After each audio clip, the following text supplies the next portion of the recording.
പ്രസിദ്ധമായ ഹുനൈന് യുദ്ധം നടന്ന സ്ഥലമാണ്.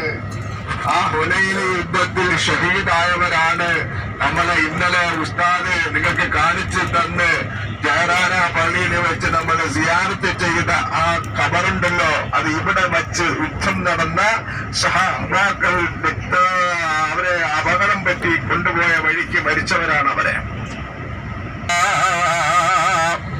നീ നിന്റെ ജീവിത സുഖത്തിനോട് നന്ദി കേട് കാണിച്ച് ഇന്ന് തിന്നാനുണ്ട്, കുടിക്കാനുണ്ട്, ഉടുക്കാനുണ്ട്. നമ്മളെല്ലാം പ്രഗത്ഭരാണ്. എല്ലാവരുടെ വീടുകളിലും കാറുണ്ട്, വണ്ടിയുണ്ട്. എല്ലാ ഉമ്മമാരുടെയും കഴുത്തില് സ്വർണങ്ങളുണ്ട്, പണത്തിന്റെ ബാങ്ക് അക്കൗണ്ടുകളുണ്ട്. ഈ സുഖത്തിൽ വന്നപ്പോ അല്ലാഹുവിനെ മറന്നുപോയോ? നിസ്കരിക്കാൻ സമയമില്ല, സാധുക്കളോട് കരുണയില്ല. തന്റെ വീടിന്റെ ചുറ്റുഭാഗത്തും തന്റെ രക്തത്തിൽ പറഞ്ഞ സഹോദരങ്ങളാണെങ്കിൽ പോലും നിസാര കാര്യങ്ങൾ പറഞ്ഞ് പരസ്പരം ശത്രുക്കളായി അവരെല്ലാവരും അവനവന്റെ കൂടയിലേക്ക് അവനവന്റെ പ്രശ്നത്തിലേക്ക് തിരിച്ചുപോയ ഈ സന്ദർഭം അല്ലാഹു പറയുകയാണ്, നിങ്ങൾ ഓർക്കുക.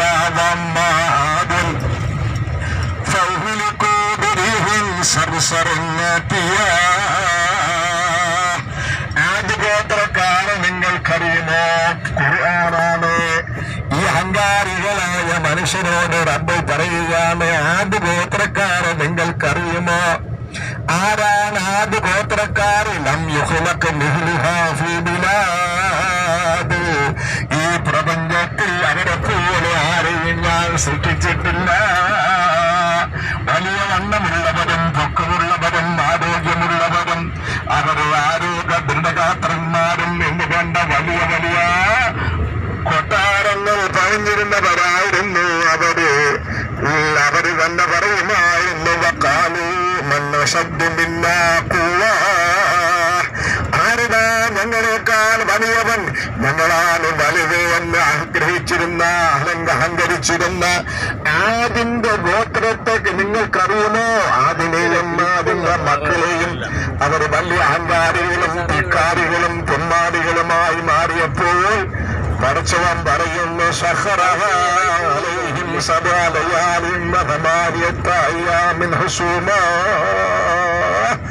നിരന്തരമായി വീശിയടിച്ച ഒരു കൊടുങ്കാറ്റിനെ അല്ലാഹു ഇറക്കിക്കൊടുത്തു. 7 പകലുകളും 8 രാത്രികളും അടിച്ചു വീശിയ കൊടുങ്കാറ്റ് കഴിഞ്ഞപ്പോൾ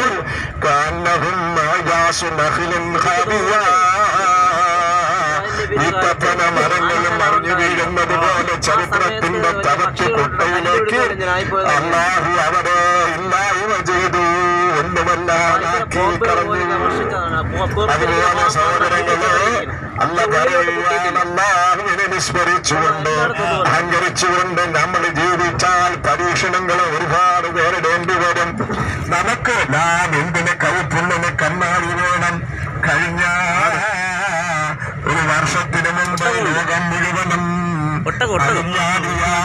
കൊറോണ എന്ന് പറയുന്ന ഒരു ചെറിയ ജീവി, ചെറിയവരാണ് നമുക്ക് വരുത്തി വെച്ചത്. എത്രയോ മനുഷ്യരെയാണ് കൊന്നൊടുക്കി കളഞ്ഞത്.